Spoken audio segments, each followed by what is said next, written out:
Welcome back, everybody. It is 2:52. We are live and local on this Thursday. You know, I always say that we save the best for last here at Central Valley Talk. Joining us, our final guest today is Cami from the Underground Gardens. Hello there. Welcome back. Hello, Austin. How are you? Very good. How are you? I'm doing excellent. Thank you. Lots going on. So much going on. You were with me just a few months ago, right before spring, I think, was starting. Now we're close to summer, so I'm like you said, we were talking just before the interview. There's so much going on. So much is going on. We have coming up this Saturday. We have an underground artisan marketplace for Memorial Day weekend, featuring local band Celtic Alchemy, local artisans, food and beverage vendors. We have a 20 speakeasy coming up on the 11th. So, you know, dress to the nines and come underground.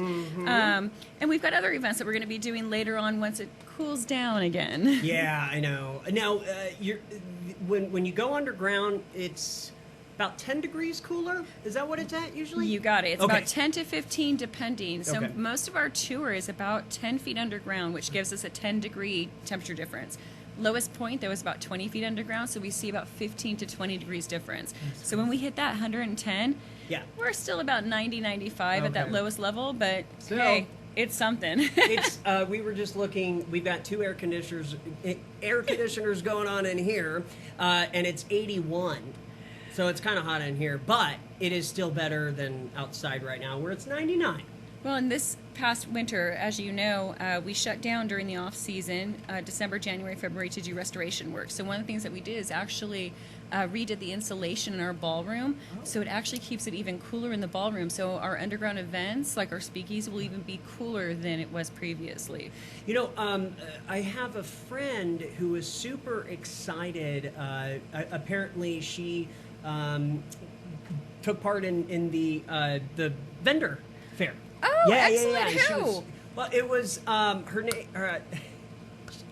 I just put you on the spot. I know. Hold on. It's Mrs. Veramontes? Yes. Yes. Divine okay. There we go. Herbal Elixirs. Yes. Danette. So her, Danette. Thank you. Her niece works with my wife. Oh, okay. Yeah. So Danette is one of our regulars. She was with us for our very first underground artisan marketplace and has faithfully come back every time. So, and that's what we try to do, though, at these. We want to support and celebrate our local community. People like Danette who have an amazing business right here in the Valley that deserves to get shared. Let's talk a little bit. Let's talk about some news things. Sure. There's been this. Well, Mike Briggs told me about this high-speed rail situation. Is it going to interfere with the gardens? Some people saying, oh, it may. Some people are saying no. What is the official word?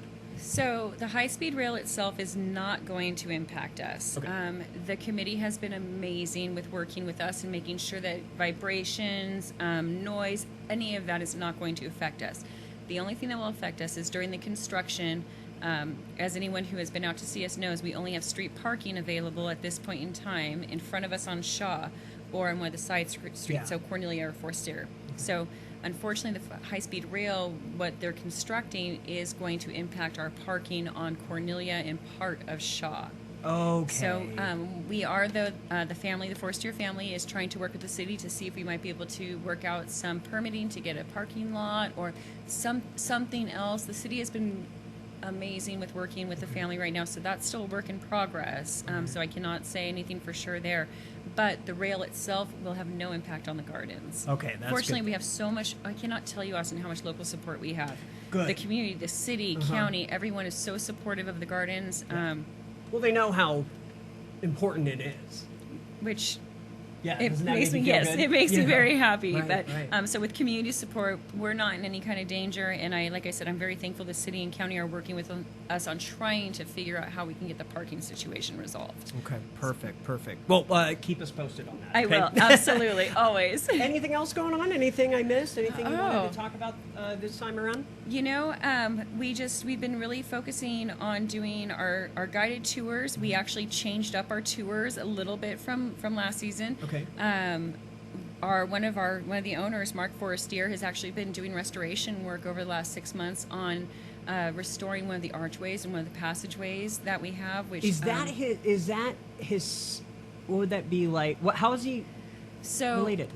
Baldassar never married or had kids. Okay. So his brother Giuseppe, who spent a lot of time with Baldassar taught Giuseppe kind of how he was doing things. Giuseppe taught his son Rick. Rick's son is Mark.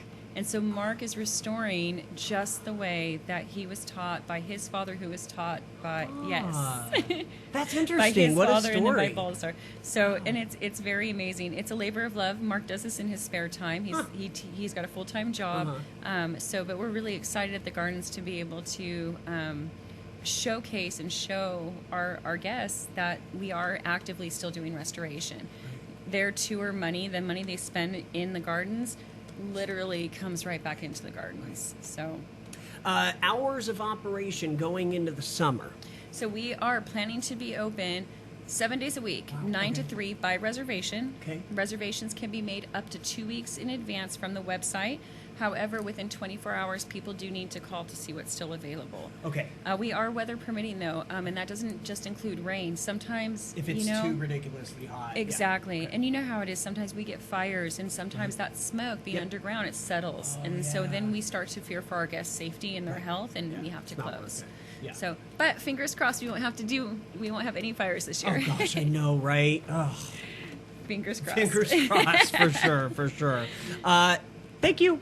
Absolutely. Great to see you again, It's Cami. always a pleasure to come out and talk to you. Thank you. We always want to see you. Are you guys open Memorial Day? We are. We are going to be open Memorial Day, again, by reservation, right. but we still have some available. You can give us a call or just go to the website. Perfect. All right. Thank you again. Thank you, my friend. All right. Bye, everyone. I'm Austin Reed. Take care, everybody. Have a great Memorial Day weekend, and we will see you next week on CentralValleyTalk.com.